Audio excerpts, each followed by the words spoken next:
Boa noite, então, de novo, gente. É sempre bom estar aqui com vocês. O Alexandre marcou para nós, como tema de reflexão hoje, a plataforma do Mestre. É uma das lições do Vinha de Luz, que é o livrinho. A parceria Emmanuel, Chico Xavier. A lição número 174. E o versículo é tirado de Mateus, capítulo 1, 21. Onde Mateus explica a genealogia de Jesus, de onde que ele veio e qual que seria o objetivo principal dele aqui. Quando a gente fala de plataforma do Mestre, a gente tem uma ideia de que a gente está buscando, em cima de que ele se sustenta. Quais são os princípios que norteiam a missão dele aqui para nós? O versículo é: Ele salvará seu povo dos pecados dele. Ou seja, Ele salvará a humanidade dos seus pecados. Vamos lá. Ao longo da história, depois de Jesus, depois de Cristo, nós tivemos um monte de interpretações.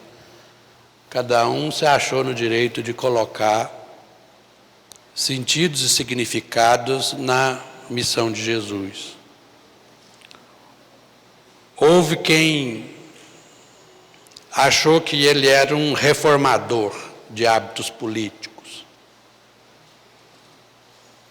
E justificava isso aí e montou esquemas em cima de práticas, justificando a partir daí.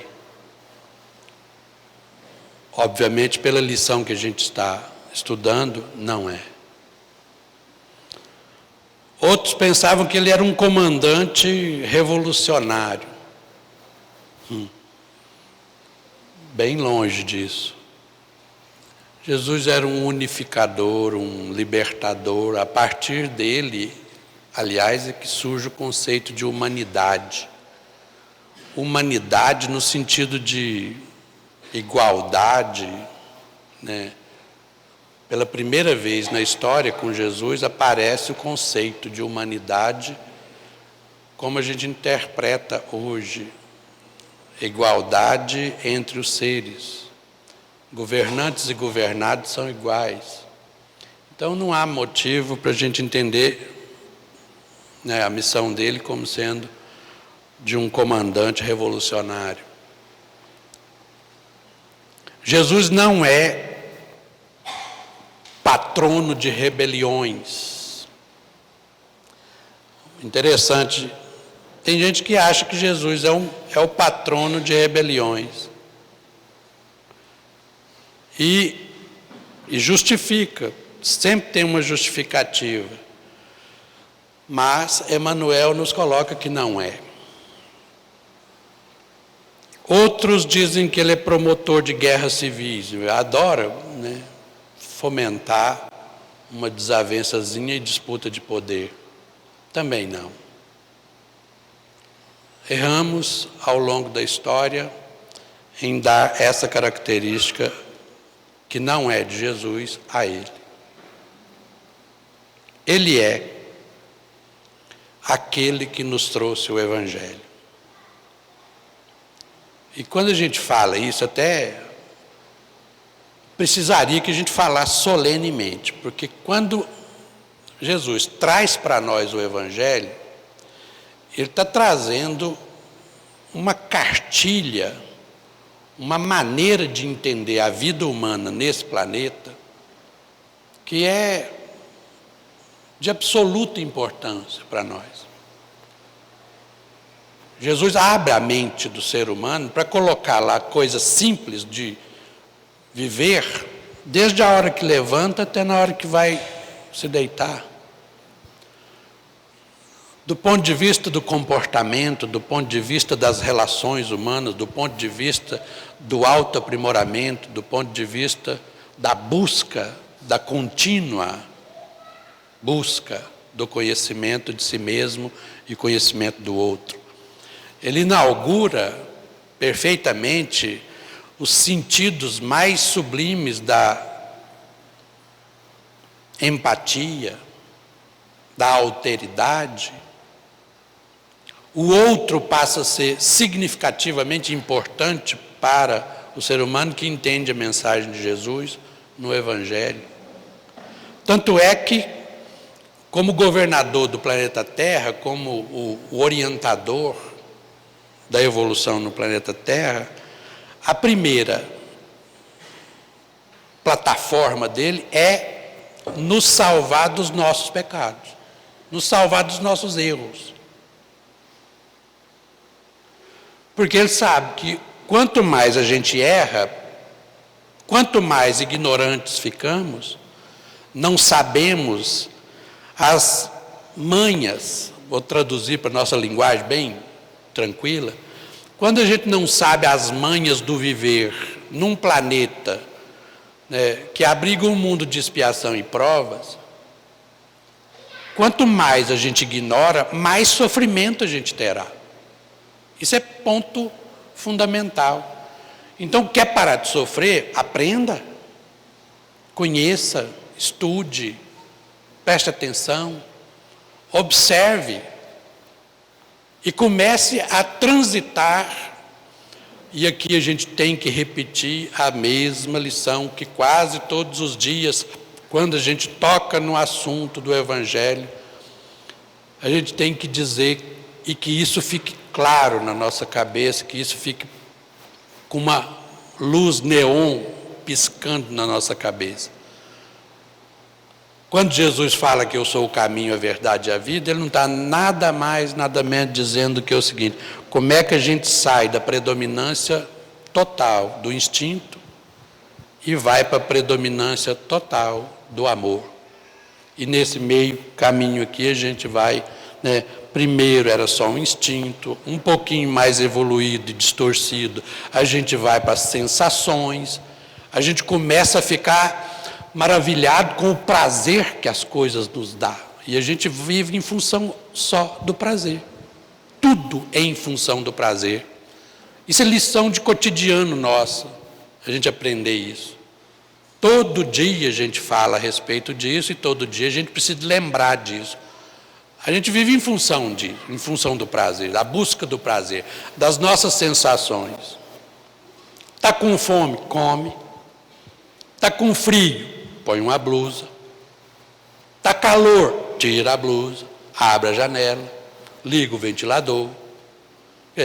O que significa isso? Se alguma coisa lhe rouba o prazer, você imediatamente vai tentar compensar para buscá-lo novamente. Instinto, as percepções nas sensações, aí um pouquinho mais a gente começa a desenvolver sentimentos, aí a gente evolui nos sentimentos, a gente começa a sentir, sabe? A gente começa a desenvolver os nossos sentimentos, e aí passa a ser patrimônio do espírito. Tudo que você amealha ao longo da sua trajetória em determinadas encarnações, vão se transformando em patrimônio do espírito, e isso se transforma no sentir. E aí, quando você, através das reencarnações, o corpo físico te oferece as sensações, o espírito entra com os sentimentos. Aí, juntos, criam as emoções. As emoções mais básicas, lá atrás, estão mais próximas do instinto. Aprender a lidar com elas é aprender exatamente a lição do Evangelho. O Evangelho que Jesus trouxe para nós foi, basicamente, fazer com que a gente aprenda a não pecar, a não errar mais. E, por consequência, se a gente não erra, se a gente acerta mais, a gente cria vidas mais prazerosas em todos os sentidos, inclusive nos sentidos, né, de ampliação dos sentimentos. A gente vai ampliando cada vez mais, vai compreendendo cada vez mais as situações e, portanto, o processo evolutivo se dá assim. Se dá nessa trajetória. Vamos tentar entender isso, traduzir isso em exemplo. Simples. Nas relações nossas cotidianas, você tem gente que você adora ficar perto e tem gente que você não gosta tanto de ficar perto. E tem gente que eu acho que é primoroso para nos irritar, né? Não tem assim? Tem gente que chega na intenção mesmo, sabe? Chega na voadora. Chega na voadora e às vezes vira para você e te joga intencionalmente alguma coisa para te ofender. Chega perto de você e fala: ô, você está gordo, cara. Mas a intenção é ofender. Primeiro eu fico pensando, gente, uma pessoa tem necessidade de falar que o outro é gordo no sentido pejorativo, no sentido de agressão. Como é que você usa a forma física de uma pessoa para agredi-la? Já é um questionamento íntimo. Mas aí resta duas coisas para você pensar. Pera, se você estiver mais próximo dos instintos, isso vai te roubar o prazer. E você vai responder com uma emoção básica. Está bem lá embaixo, ligado do estômago para baixo. Raiva. Você já olha para a pessoa e trinca os dentes. Você conhece trincar os dentes? E fecha a mão. Esses são sintomas. Sintoma de raiva. Trincou os dentes e fechou a mão. Você tem que começar a fazer uma coisa que é extraordinária para nós. Eu estou lidando com isso, tem mais de 15 dias que eu estou fazendo esses estudos a respeito de... Você tem que aprender a escutar os seus sentimentos, as suas emoções, as suas reações diante das situações. Porque senão você não vai mergulhar no Evangelho como Jesus quer, para que nós possamos ser salvos de nós mesmos. Não pensa você que Jesus vai te carregar no colinho e vai te salvar das suas mazelas. Isso seria impraticável para uma pessoa que deu denúncias claras de que é um exímio educador, um exímio pedagogo, e os seus ensinos visam, quase que absolutamente, ensinar-nos a como nos salvar. Ele não vai salvar, não vai carregar ninguém no colo. Tanto é que ele deixa isso claro. Aqueles que quiserem vir após mim, negue-se a si mesmo, tome a sua cruz. Ou seja, eu não vou carregar a cruz para ninguém. Se você quiser me seguir, pega a sua cruz e venha. Me siga. Estou indo. Está na frente. Então, você já está ali trincando. Vocês conhecem isso? Trincando? Eu fico com dó, às vezes, de atendente de loja. Eu morro de dó, porque às vezes chega com as pessoas que são chatas. Não é por maldade, é por chatice mesmo. É crônico, às vezes. Há uma certa cronicidade. Eu gostei, foi daquela. Me mostra aquela que você me mostrou mais cedo. E aí a paciência do pobre coitado do atendente vai supitando, sabe? Vai supitando. Ele começa a ficar, aí de repente ele começa a trincar. Nos treinamentos de como atender bem um cliente, os treinamentos viram, quando você começar a sentir que a mão está fechando e os dentes estão trincando, comece a usar o antídoto. Vocês sabem qual que é o antídoto? Relaxa o queixo. E abra a mãozinha. É por isso que tem vendedor que eles são experientes. Você chega e eles estão assim, ó.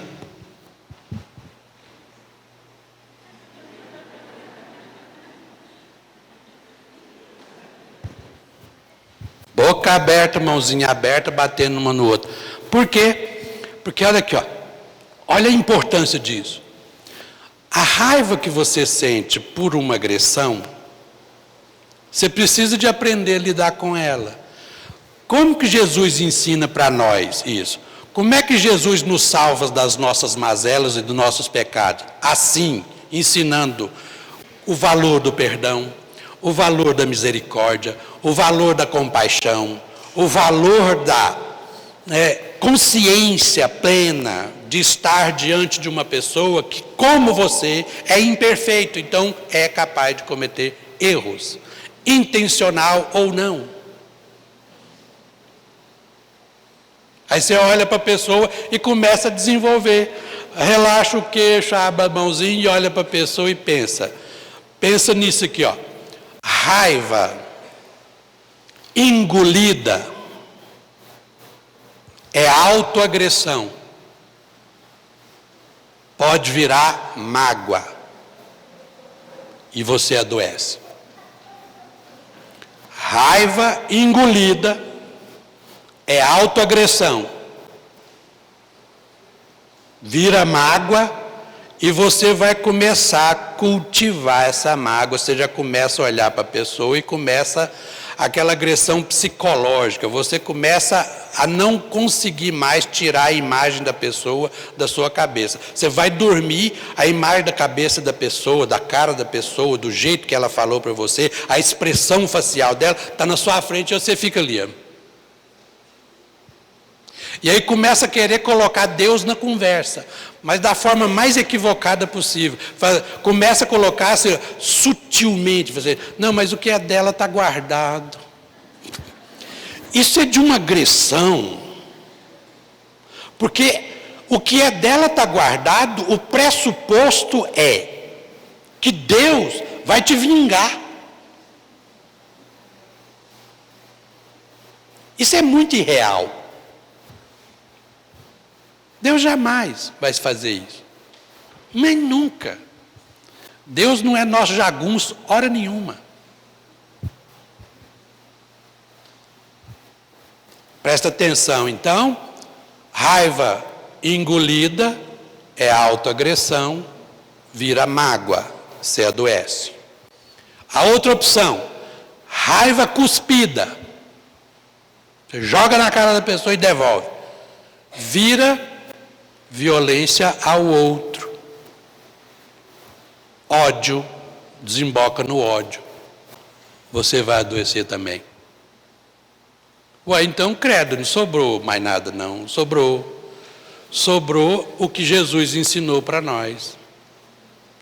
Indulgência, benevolência e misericórdia. O Evangelho é rico nisso. Aliás, Jesus manda a gente amar os inimigos. Ama seus inimigos. Por quê? Porque é um ótimo negócio.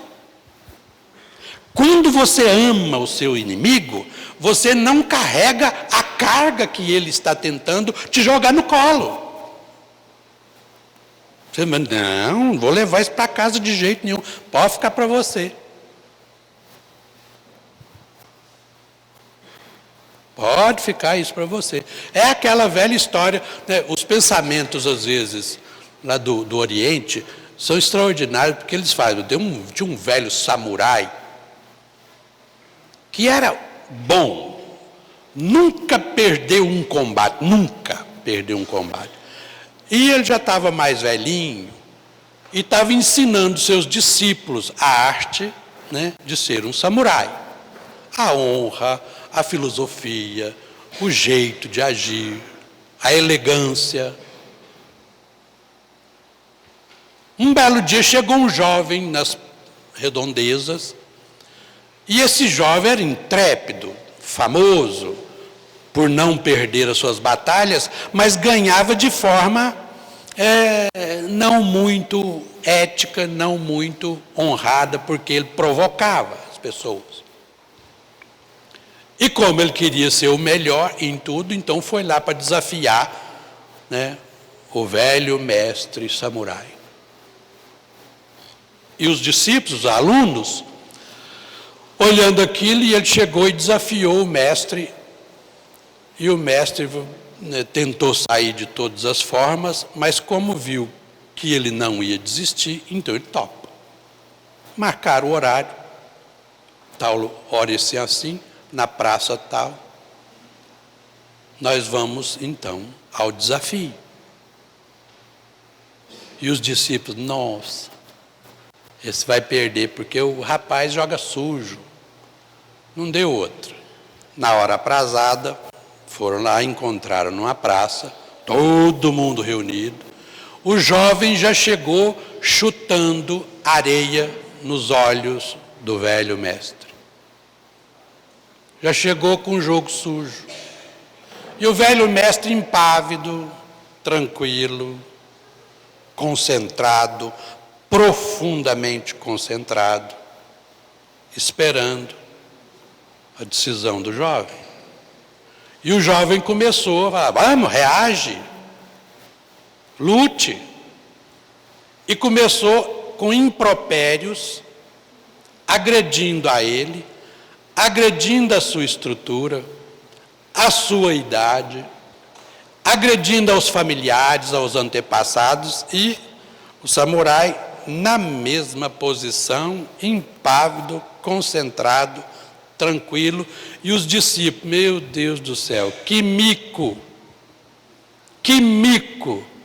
Ah não, o nosso mestre não podia aceitar uns negócios desse, pelo amor de Deus.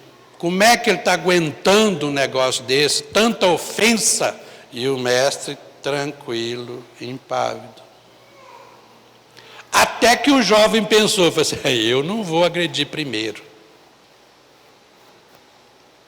Porque quem agride primeiro, obviamente, pode ficar vulnerável e perder o combate.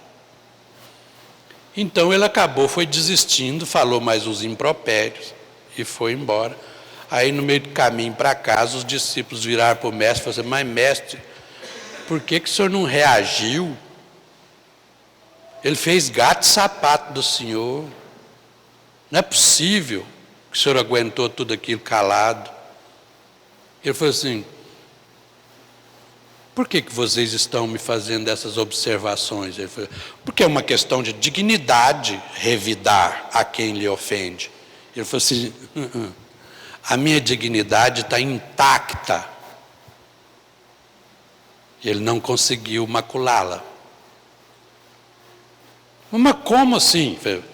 Porque alguém, quando vem trazendo um presente para você e você não aceita, o presente fica com quem? Com quem trouxe o presente? Todos os impropérios, todas as ofensas que ele trouxe, eu não aceitei nenhuma delas. Então é a história. Raiva engolida, autoagressão, vira mágoa. Raiva cuspida, vira violência, ódio. Só resta uma coisa, aprender a ter essa postura. A postura de quem já superou todos esses percalços do caminho. Com a raiva a gente só faz uma coisa, só tem uma opção. Educá-la, senti-la e deixá-la fluir livremente e em paz. Deixa passar. Não é seu, não é sua essa carga.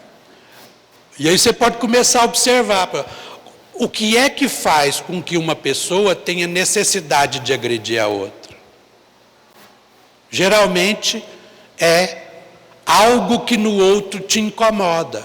E se algo no outro te incomoda muito, então esse algo que está te incomodando deixou de estar no outro, está em você.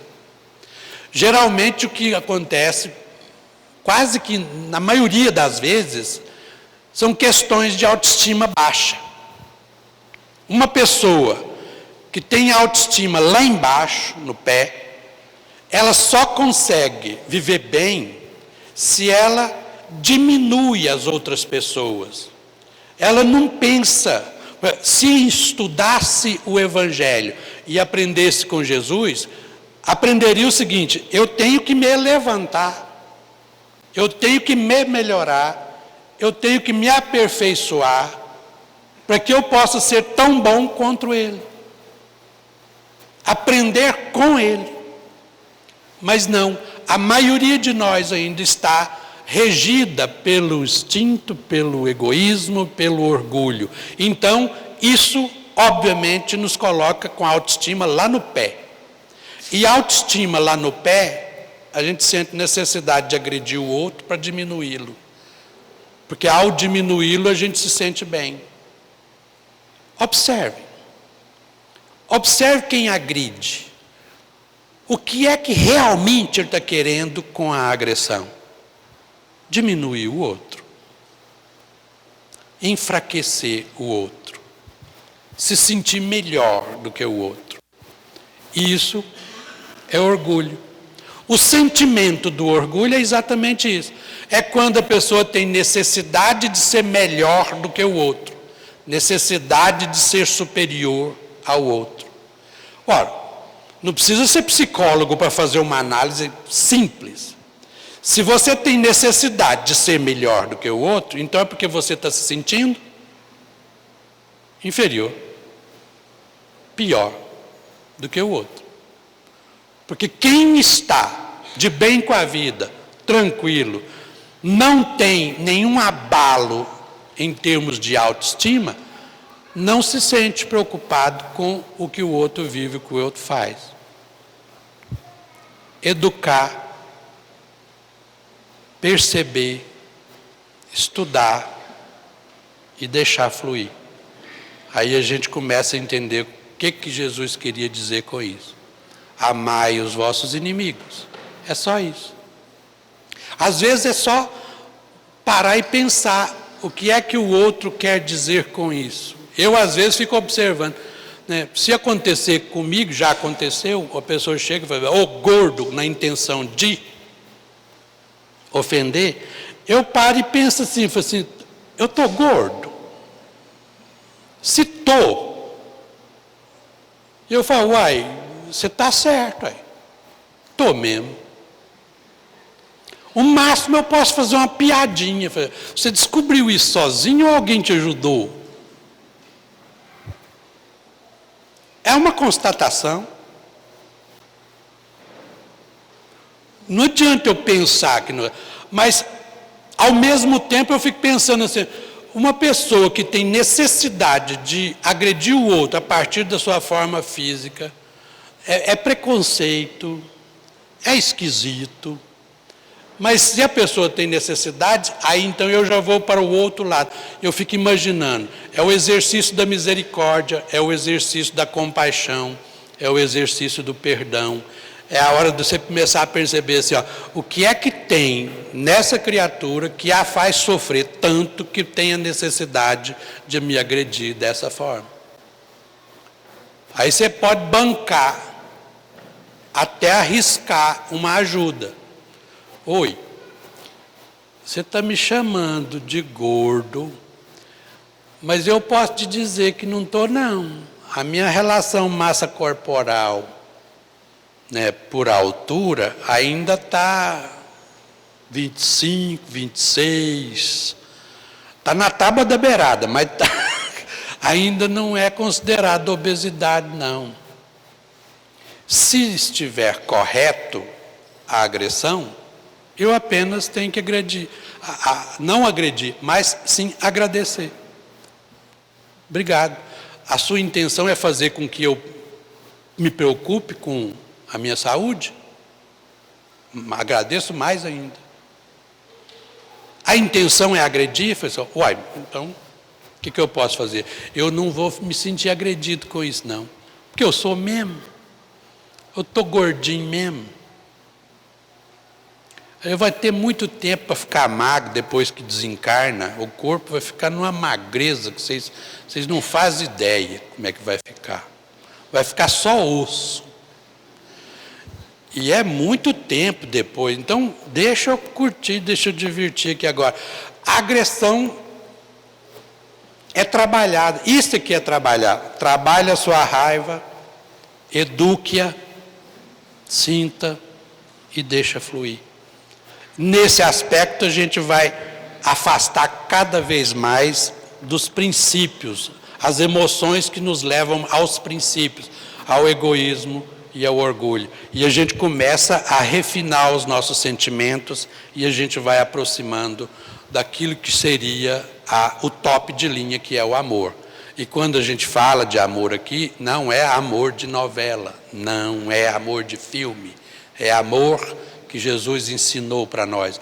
É amor incondicional, é amor que você não escolhe mais a quem amar, você simplesmente ama e age por amor. Então é nesse aspecto que a gente vai começar a entender o que é essa salvação que Jesus traz para nós em sua plataforma. Se tudo correr bem, ótimo, você vai passar para uma nova situação, que é a condição de ser um homem novo. Esse homem novo é aquele homem que passou pela trajetória evolutiva e agora o que predomina nesse ser humano é aquilo que te aproxima das chamadas emoções superiores. Benevolência, misericórdia, caridade. Tudo isso vai te aproximando daquilo que seria o ideal de vivência do Evangelho. Os ensinos de Jesus estão todos alicerçados em cima disso. E para a gente entender melhor, muita gente chega às vezes próximo da gente na casa espírita e pergunta o porquê dos nossos sofrimentos. Eu acho que quando a gente entra na doutrina espírita, raríssimas são as exceções que não vem aqui exatamente porque o desprazer, o desconforto, a ausência de gozo pela vida já chegou num patamar que a gente não tem mais alegria e os problemas começam a aparecer. É aquela velha história que quando a gente não vem pelo amor, que são raros, a gente vem pela dor. E a gente chega e as perguntas primeiras eu estou com um problema tal, eu estou com um problema tal, eu estou passando pelo problema tal, eu estou passando pelo problema tal. E acha que às vezes tem um passe de mágica na doutrina espírita que pode tirar a pessoa desse sofrimento. E aqui a gente segue Jesus como modelo e guia, e ao seguir Jesus como modelo e guia, a gente vai traduzir os ensinos de Jesus para a pessoa entender as razões, os porquês dos seus sofrimentos. Cada um é responsável pela solução dos seus problemas. Cada um de nós traz em si as suas histórias particulares, que são solucionadas a partir dos seus desejos, das suas vontades e das suas capacidades de lidar com esses sofrimentos. Uma coisa que é fácil e que quase sempre a gente está martelando nessa tecla é a questão do Código Penal da vida futura. É um pequeno código de 32 artigos que está no livro Céu e Inferno, na codificação. Se você resumir esses 32 artigos, você chega mais ou menos à essência.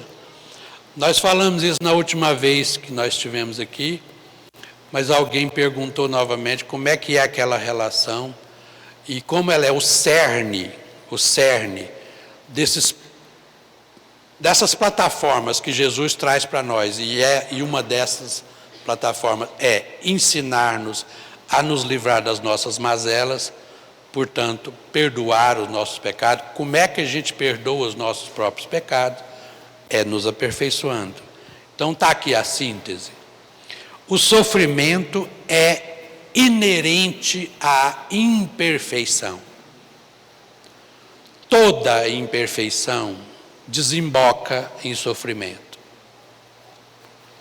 Então aqui, todo sofrimento que você tem, todo sofrimento que você sente, tem uma carta, tem uma epístola endereçada a você. Toda dor, todo sofrimento, está te dando claramente essa carta para que você leia e entenda. É só você aprender a ouvir, aprender a escutar a essência disso. Então, vamos dar um exemplo. Uma enfisema pulmonar, na maioria das vezes, traz uma carta de todo tamanho para o dono dos pulmões. Olá, como é que você está? Eu sou enfisema pulmonar, muito prazer. Estou morando agora nos seus pulmões. Por quê? Porque você me deu guarida.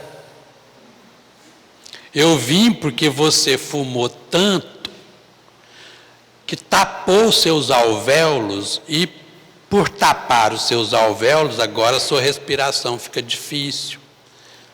E como aquilo vai, grudando, endurecendo e tapando como se fosse uma massa de reboque, de repente você começa a ficar afogado no seco.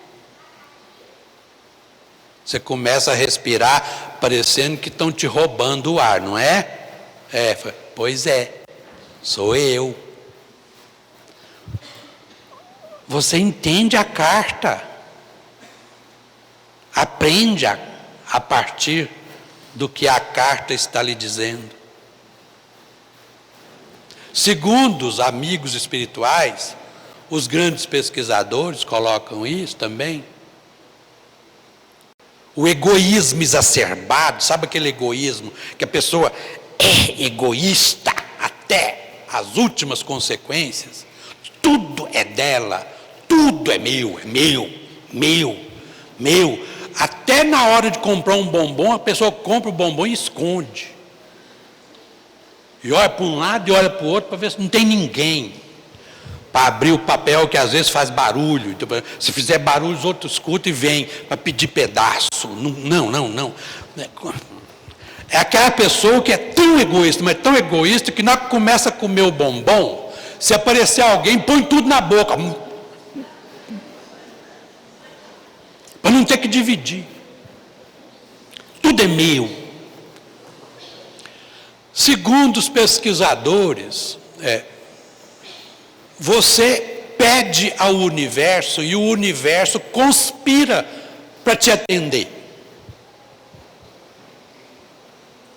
Geralmente, quem é assim vai desenvolver doenças contagiosas.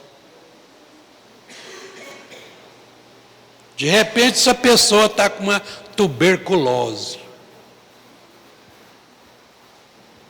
E aí essa tuberculose, aí a pessoa vai... Não, nós temos que deixar o caboclo em quarentena. Pelo menos era no passado, era assim. Agora eu não sei. Mas no passado é quarentena. Tudo é dela. A toalha é dela, a caneca de beber água é dela, o cobertor é dela. Ninguém pode beber. Olha só. O pensamento antes era o quê? Tudo é meu, eu quero, ninguém mexe, eu não divido nada com ninguém. A doença é a cura. Olha que maravilha. A carta que a doença traz você tem que aprender a mudar o pensamento, mudar a faixa mental sua. Se é pensar tudo é meu, você precisa de aprender a dividir, a compartilhar, a semear. O que mais quer uma pessoa que está de quarentena, em que a visita vai te olhar, tem que ser do lado de fora da porta, porque não pode entrar no recinto, e a pessoa fala, não, estou numa sede, e a pessoa está lá com a caniquinha d'água, a jarrinha d'água. O que mais quer a pessoa que sabe que a outra pessoa não pode beber água no caneco dela? Nossa, eu queria te oferecer água no meu caniquinho aqui, mas não pode. Inverteu o pensamento aqui, ó. O que mais a pessoa quer é que o outro compartilhe com ele as coisas que ele tem. Isso, no fundo, é de uma lógica irrefutável. É aonde a gente aprende. As cartas que nos são endereçadas pelos nossos sofrimentos são correções de rotas que a gente precisa de aprender ao longo da nossa trajetória. Em processos reencarnatórios também é a mesma coisa. Quantas vezes a gente já leu, né, no livro Memórias de um Suicida, tem um rapaz, se não me engano era Mário Sobral o nome dele, ele apertou o pescoço da esposa e a matou. Matou. E aquela cena ficou gravada no psiquismo dele. Não saía mais do psiquismo dele. A tal ponto que quando ele ia pegar qualquer coisa, só dele ver a mão dele nessa posição de pegar alguma coisa, imediatamente ele já substituía mentalmente a coisa que ele estava pegando pela face da esposa, arroxeando, perdendo as forças, até a morte. Isso torturava muito a ele. Aí no mundo espiritual ele foi recolhido, foi lá para onde Maria toma conta. E ele foi ajudado, e aos poucos ele foi sendo ajudado. Mas o remorso, a culpa, o desespero por ter cometido um ato, que depois ele toma consciência disso, toda vez que ele ia pegar alguma coisa, substituição, ele passou a fazer o seguinte: não desejar ter as mãos.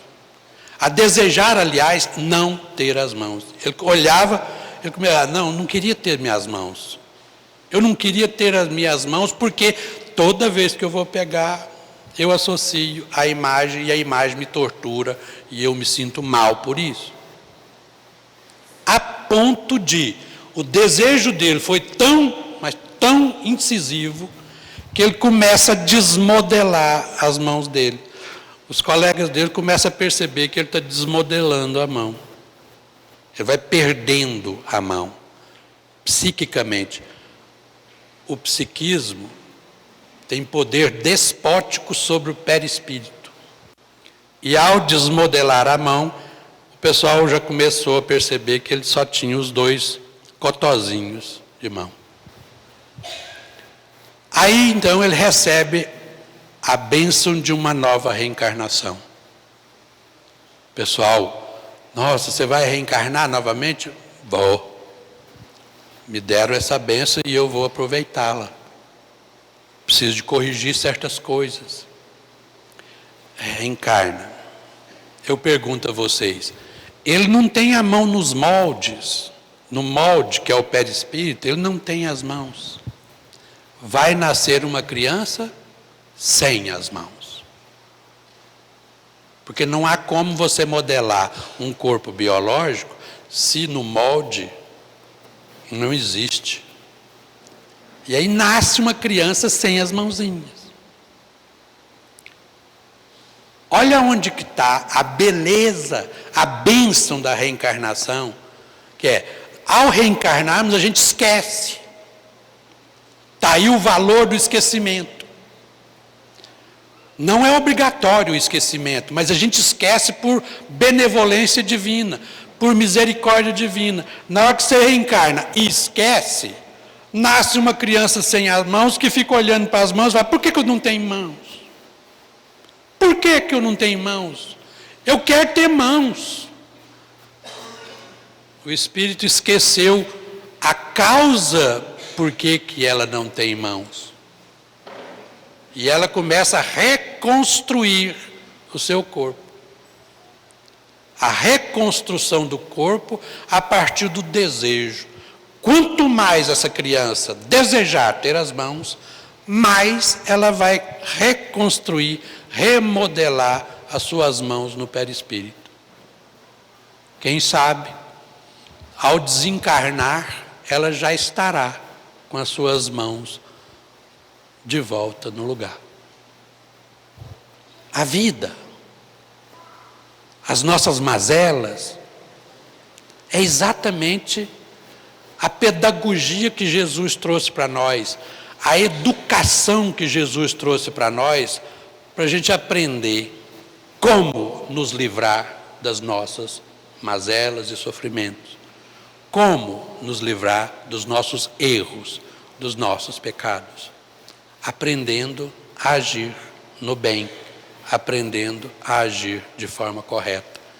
E para isso, ele deixou sintetizado apenas numa frase: amar a Deus de todo o teu coração e de todo o teu espírito, e ao próximo como a ti mesmo, reforçando o Velho Testamento.